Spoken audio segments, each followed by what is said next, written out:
ఈరోజు 31/1/2025 శుక్రవారం రోజున వాసవి కన్యక పరమేశ్వరి ఆత్మార్పణ దినాన్ని పురస్కరించుకొని లక్షడ్పేట కన్యకా పరమేశ్వరి ఆలయంలో పూజలు నిర్వహించడం జరిగింది.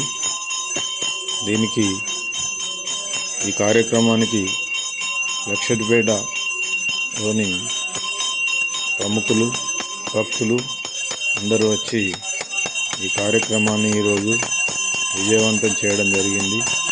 అందరికీ ఆ మాత యొక్క ఆశీస్సులు ఉంటాయని కోరుకుంటూ ధన్యవాదాలు.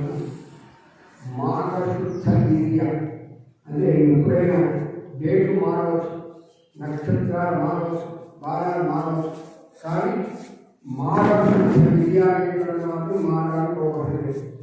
అక్కడ వైశాఖ దశమి నాడు అమ్మవారి జనం, మాఘశుద్ధ ద్వితీయ నాడు అమ్మవారి యొక్క ఆత్మార్పణ. అంటే అన్నులు క్షత్రియులు ఆమెను స్పర్శించడం చేత ఆమె శరీరాన్ని త్యాగం చేయడానికి పూనుకున్నటువంటి రోజు ఇది. అంటే ఆ జగన్మాత మీద ఆయన కనుగొనడం, ఆమెను హింసించడం మీద ఆ హింసను తట్టుకోలేక శరీరాన్ని అగ్ని తనంతర చేతాగ్నిలో 3 అగ్నులు, సూర్యుడు ఒక అగ్ని ఒకటి, కింద ఒకటి, శరీరంలో ఒక 3 అగ్నులకు ఆమె అగ్నిస్తుంది. ఇవ్వగానే ఆమె శరీరాన్ని అగ్నిహోత్రంలో కలుపుకుంటారు. అంటే పెద్దవారిని అమ్మ దేవతలను శరీరం విశ్వేసింది అనేటివి కానీ చనిపోయింది అనేది కానీ ఎక్కిరారు.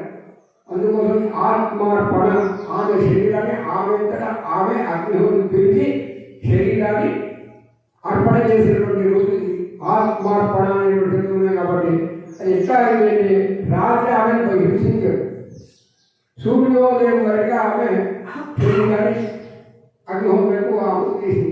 అందువల్ల ఆత్మార్పణ అంటే మన సూర్యుడు వస్తున్నటువంటి సమయంలో ఆమెకు ముఖవస్త్రం వేయడం దర్శించడానికి అవకాశం. మరి అమ్మ సాయంత్రం కూడా వరకు మనందరం ప్రార్థించాలి. మళ్ళీ ఆమె జనానికి అవకాశం ఉంటే వైశాఖ శుద్ధ కాక ఆమె పుట్టినటువంటి రోజులు. అందువల్ల ఈ రోజున అమ్మవారి యొక్క పంచామృతాలని భక్తులంతా కూడా అధికంగా ఆమెను అర్థించినటువంటి రోజు, పూజించినటువంటి రోజు. ఆమె యొక్క అనుగ్రహం అందరూ కూడా దీపాలకే కాకుండా 14 లోకాలలో ఉన్న వైశ్య సత్యావకారాన్ని ఆ జగన్మాత అందరిలో కూడా ఉండి అతని దృష్టి అందరి మీద పడి ఆయురారోగ్యాలు వెనుకవేస్తూ అందరూ కూడా ఆశతో ఉన్నటువంటి ఈ రోజున చెప్పడం